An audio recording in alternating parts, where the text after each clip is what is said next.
Hello guys! Ngayong araw gagawa po tayo ng tinomok. Ayan, ito po may gabi po tayo dito. Marami-rami na to. Kasi ito ho yung ating ipambabalot sa ulam na yon sa menu for today. Bali yun o lutong pickle. Yan po, ito. Pakita ko po sa inyo yung mga ingredients. Ito na, isang katerabang hipon na sobrang mahal. Ayan, tsaka kailangan po natin dito ng buhok. At ito, ilang nyo kaya to? Tatlo ata yan or apat. Tapos, yan, meron ditong tinagtad na sibuyas tsaka bawang. Wala pa yung luya, buo pa yung luya. Ayan ang luya. Sasama po natin yan, kasama na siling labuyo. Tapos, mahaba-habang pasensya ang kailangan natin syempre. Dahil matagal po gawin to.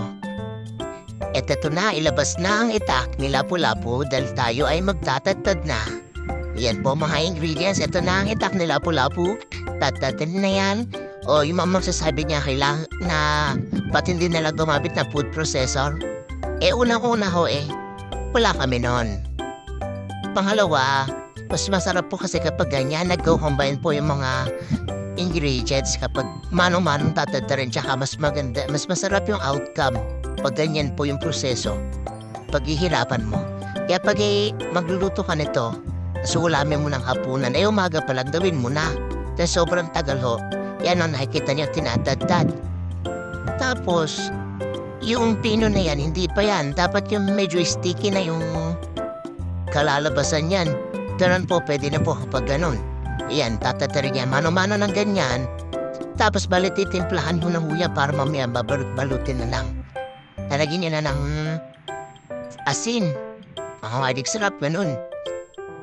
Ayan, ilang balik ho yan, di ba? Tatad na ng ganyan. Ilalagay niya sa lagayan. Tapos mamaya, tatatarin ulit yan. Yan talagang tad-tad na ho yan. Dapat ganun ho mangyayari. So marami-rami yan. So may isang araw pa tayo aabutin ata dito. Tapos papalutin na lang ho natin yan. Ayan. Dahil nga yung gabi natin medyo kinulap. Ayan hunda ko na kulis ho yan. Hindi niyan po yung proseso ng pagbabalot. Ayan po na, medyo sticky na po yung tinagtad na yan. Yan, tapos pakukulan ho natin ito sa pangalawang gata. Tulutuin ho natin ito para yung gulay niya mismo maluto na. Yun naman yan, tinuktok na yan, madali na naman maluto yan. Yan, hindi na natin tatalian, hindi naman yan bubukas, pero pwede yan kariyan yan. Pwede rin gumamit yan ng ng dahon ng kalabasa, gabi o pulis. Kayo na bahala. Gusto niyo dahon ng mangga. Ayan, ready yung ulo ng hipon. Yan, ikakanaw ho natin yan sa may pangalawang gata para yung lasa niya mismo sumama pa doon sa gata.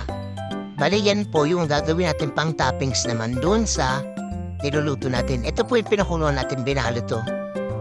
Yan, nilagay natin dyan yung pangalawang gata. Tapos, bali kapag natuyuan na ho yan, hahanguin natin.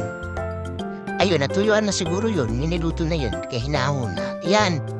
Yung mixture na tinagtad. Ayan, kumuha po tayo ng konti. Tapos lalagyan po natin ng shrimp cubes. Tapos lalagyan po natin yun ng yung pangalawang piga ng gata. Lulutuin po natin. Para medyo marami siya. Yan, nilagyan na yung pangalawang gata.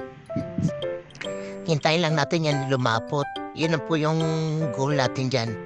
Yan, yung pangalawang gata, nilagyan na rin ho dyan ng aswete powder para medyo maganda po yung kulay. Pwede rin yung kinakanaw sa mainit kaso nga, inabot na kami ng gabi. Yan na para mabilisan. Nilagyan na rin ho na sili. Kaya na rin po magtansya niya kung gaano kaanghang gusto niyo. Mas masarap sana dyan, mas maanghang. Yan. May timpla na ho yan kaya shrimp cubes na inilagay natin dyan. Tapos ayan, nilagyan na po yung pinagkanawan ng ulo ng hipon. Yan po yung unang piga na.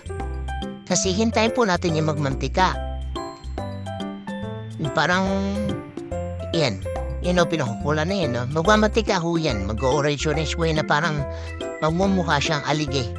Ayan, ganito. Mukha na po yan, alige o.